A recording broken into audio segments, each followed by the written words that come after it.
Salve, salve, rapaziada. E se no exercício eu quiser incluir mais uma resistência? Como é que eu resolvo, como é que eu entendo esse problema? Meu nome é Thiago Mata e vou responder isso e outras perguntas pautadas em conceitos biomecânicos, conceitos físicos, para poder deixar muito claro com exemplos como é que a gente consegue resolver esses outros problemas dentro da sala de musculação, seja você profissional de educação física, seja você um fisioterapeuta, ou seja você um entusiasta da musculação, por exemplo. A gente, nos vídeos anteriores, a gente conversou, no vídeo anterior mais especificamente, a gente falou sobre cargas mecânicas, forças, leis de Newton que são aplicadas no corpo humano, como é que a gente lida com isso. Só que é o seguinte, às vezes eu tenho um exercício que eu tenho mais de uma força atuando no sistema. Ou às vezes eu quero incluir uma outra força, uma outra resistência. E para isso eu tenho que entender que biomecânica para poder responder essas perguntas. Quando a gente falou de forças, a gente definiu forças como uma grandeza vetorial que tem um tripé pautado por magnitude, direção e sentido. Hoje a gente vai falar disso, só que de uma forma um pouco mais aplicada, quando a gente está somando essas forças. Mas antes de começar esse conceito, eu deixei passar, e não posso esquecer de mencionar, que a gente fala sobre centro de massa. É um conceito extremamente importante. Quando a gente está pensando no centro de massa do nosso corpo, eu vou fazer o seguinte, para facilitar a vida. Eu vou compartilhar a minha tela, os meus slides, para a gente poder ficar mais claro. E vou ler para vocês o que tem aqui. Definição do centro de massa. É uma posição definida relativa a um objeto ou sistema de objetos. É a posição média de todas as partes de um sistema, ponderada, deixar claro, de acordo com a massa de cada objeto. Tá bom, Thiago? O que você está lidando? O que você está falando? Lembra lá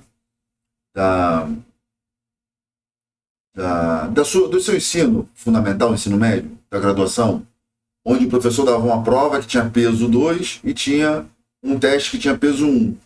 No caso, a média final é a média ponderada por pesos da prova e do teste. Quando a gente está lidando com o centro de massa, a ideia é a mesma. Se eu tenho um objeto que tem uma massa uniforme, ótimo, o centro geométrico dele vai ser o centro de massa. Nem sempre assim. Às vezes eu tenho um objeto que não é um objeto que tem um cilindro adequado, perfeito, um objeto perfeito. E ele tem formas distintas dentro de um mesmo objeto. E eu tenho que achar um ponto onde a partir desse ponto, eu consigo entender quais são as forças que estão sendo aplicadas neles a partir desse ponto dele. Ou seja, o centro da massa. Então a gente já começa a pegar um pouco essas questões e começa a manipular um pouco mais essa história. Então, se eu, por exemplo, estou falando de um halter. Eu tenho um halter onde eu tenho uma barra pequena ali, uma rosca de cada lado para poder prender as anilhas. E se eu coloco as anilhas dos dois lados com mesma massa dos dois lados, eu posso afirmar que o centro de massa desse halter com as anilhas, com a rosca, está mais ou menos... Cadê? Está mais ou menos aí. Mais ou menos. Qualitativamente. Uma vista. Ok. Entendendo isso, eu sei que se eu seguro o halter de um lado com a mão mais próximo desse lado aqui, dessas anilhas, ou desse outro lado aqui das anilhas, esse halter vai tender a girar para um lado ou para o outro. É um outro conceito de física que a gente vai falar em outro momento. Mas só para a gente entender, se eu seguro exatamente no centro da massa dele, eu vou ter menos problema e menos tendência de girar esse halter na minha mão, ou rodar. Dito isso, a gente começa a perceber que nem sempre os aparelhos usados na musculação têm o mesmo centro de massa. Por exemplo, se a gente olha para um kettlebell, por exemplo, ele tem um centro de massa não localizado no centro da massa de todo, quer dizer, é no centro da massa de todo o sistema, mas não é no centro da massa de toda a área, porque aqui na parte de baixo ele tem muito mais massa do que nessa parte de cima aqui da alça dele. E com isso eu posso fazer exercícios especificamente usando esse tipo de carga, esse tipo de resistência, o kettlebell, que eu não conseguiria fazer com o halter. Agora pensa o seguinte, um outro exemplo disso, de centro de massa, está associado ao corpo humano. O centro de massa do corpo humano, ele está, em geral, próximo ao umbigo nosso. Se a gente olha no plano frontal ou no plano sagital, ele está mais ou menos ali, localizado próximo do umbigo, que é o nosso centro de massa. Agora você imagina o seguinte, uma mulher grávida. Uma mulher grávida, ela tem o seu centro de massa deslocado à frente, porque a barriga tem uma outra massa, com outro serzinho ali dentro, que a partir do certo momento que essa barriga vai crescendo, o centro de massa dela vai se deslocando à frente. E o corpo dela reage de outras formas, de acordo com a massa do corpo. Ou seja, ela está acostumada com uma postura, com uma posição, sempre naquela condição. Quando a gente altera essa massa dessa mulher, o centro de massa dela altera e, consequentemente, o corpo vai ter que reagir. Um spoiler, a musculatura lombar vai ter que estar muito mais fortalecida, porque existe a tendência do corpo dela cair para frente, que desloca o centro de massa. E por isso que mulheres grávidas, às vezes, sentem dor lombar. Está vendo como a biomecânica consegue ser aplicada em diversos contextos? Vamos para o centro principal da nossa conversa desse vídeo. É o somatório de forças. Lembrando, digamos que eu tenho uma força aqui, horizontal, preta, que está da esquerda para a direita, no caso do vídeo, no caso do slide, né? Esquerda para a direita, da esquerda para a direita, e eu quero somar uma força dessa, porque nem sempre o sistema só tem uma força, com essa força aqui, cinza. Você repara que a força cinza ela é maior do que a força preta, em preto. Digamos aqui, se ela tem essa cara, eu somo essas duas forças, mas ela tem a mesma direção e o mesmo sentido, é pura e simplesmente pegar esses dois vetores e colocar um atrás do outro. A partir daí, eu não mudo nem o sentido, nem a direção. O que eu vou mudar é a magnitude, que é o somatório dessas duas, em vermelho. Dá um exemplo disso, Thiago? Dou, lógico, o corpo humano. Um exemplo que normalmente as pessoas ignoram. O cara está fazendo um agachamento. Assumindo que ele está parado ali, o centro de massa dele está próximo do umbigo, ali próximo daquela condição, somente do corpo dele. Está puxando ele para baixo. Por que está puxando para baixo? Força-peso, segundo a lei de Newton. Força-peso, no caso, vai ser a massa vezes a aceleração da gravidade, que vale 10. Digamos que o cara pesa 80 quilos, mas ele está ali parado. Se ele pesa 80 vezes 10, dá 800 newton. Vou dar outro exemplo. Se ele pesa, só porque o próximo exemplo vai ser com esses valores. Digamos que ele pese 70 quilos, melhor dizendo. 70 quilos, ele tem 700 newtons puxando ele para baixo, assumindo que ele não tem barra nenhuma nas costas. Só tem ele. Tá bom? Então, se ele for fazer um agachamento, ele já tem 700 newtons puxando ele para baixo. Ou seja, 350 newtons de cada pé empurrando o chão. Tá bom? Maravilha.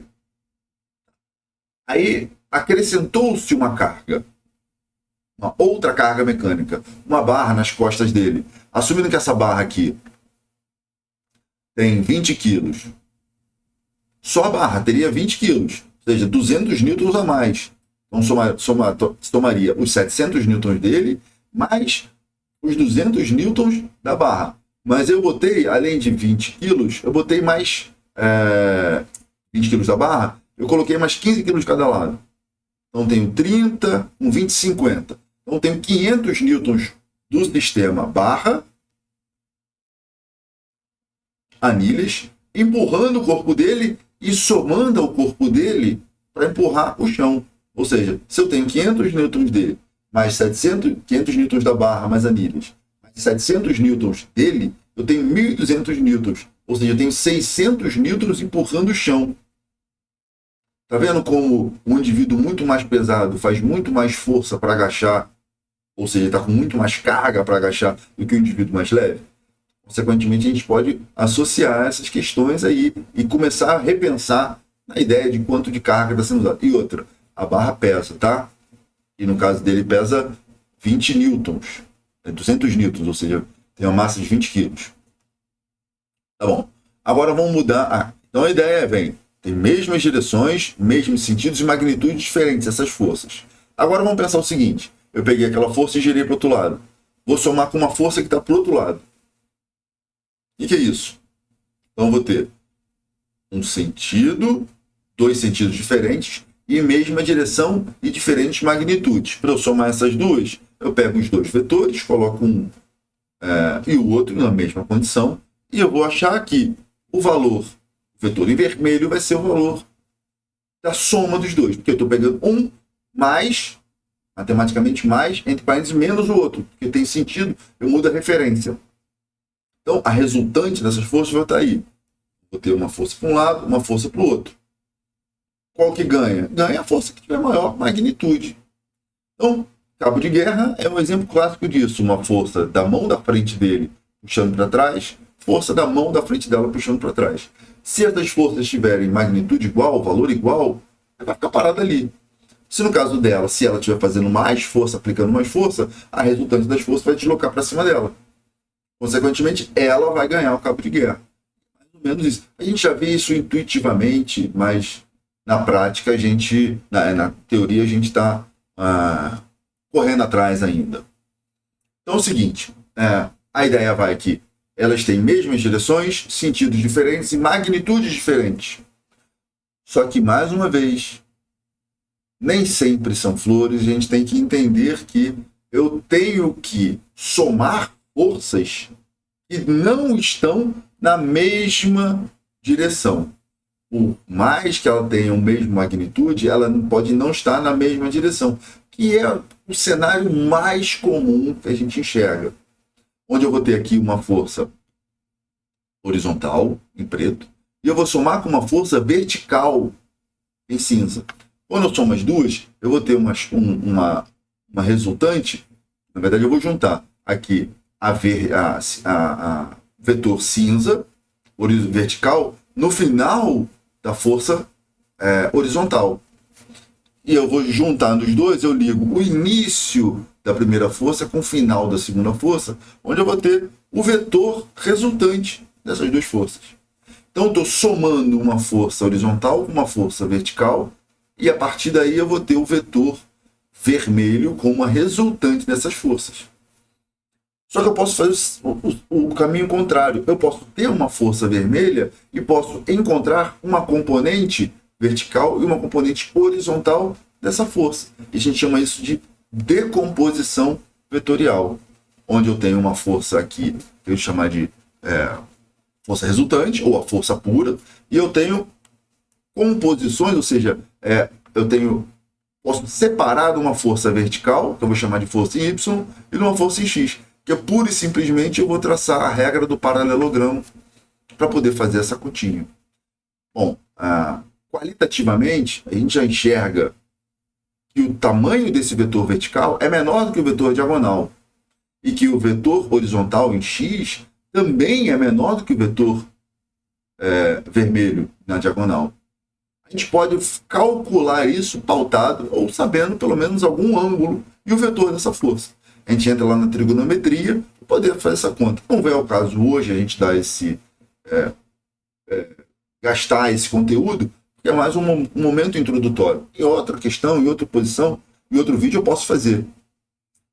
Então, assim, resumindo, eu vou ter magnitudes distintas, eu vou ter diferentes sentidos e diferentes direções para somar duas forças.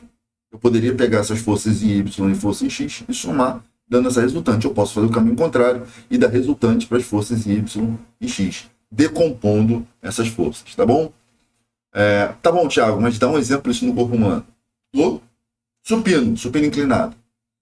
Assumindo lá que eu tenho a segunda lei de Newton, que o restante das forças é a massa da aceleração, a massa do cara, caso aqui a força aqui da barra é a força-peso, é a massa da aceleração da gravidade. Eu vou ter 800 newtons, ou seja, 20 da barra, mais 3 anilhas de 10 de cada lado, ou seja, 60 kg de anilha, mais 20 kg da barra, dá 800 newtons. Tá bom. Tem 800 newtons empurrando para baixo. Assumindo que o centro de massa da barra está aqui, tá? Esse aqui é o cenário inicial. Tá? Só que é o seguinte, está com as duas mãos apoiadas, a força está sendo aplicada no corpo dele, o cara que está fazendo supino, é 400 newtons de cada lado, empurrando para baixo. Legal. Então, ótimo, maravilha. Lembra lá da terceira lei de Newton? Se eu tenho uma força em contato de um lado, eu vou ter do outro lado, ou seja, com sentido oposto, com mesma magnitude, mesma direção, força de reação da minha mão empurrando a barra. Se a barra está empurrando a minha mão para baixo, eu estou empurrando com a mão a barra para cima. Então eu vou ter ali, se tiver em condição isométrica, que é o exemplo, estático, sem movimento, eu vou ter lá 400 newtons de força que eu estou aplicando na barra. Mas vocês já começaram a pensar que existe a tendência sempre da minha mão deslizar para fora quando eu estou fazendo supino? Não desliza por quê, Thiago? Não desliza porque a barra não é completamente lisa. Ela tem lá uma superfície um pouco mais áspera, fazendo com que evite da minha mão deslizar para fora. Se minha mão não está deslizando para fora, é porque eu tenho um atrito ali.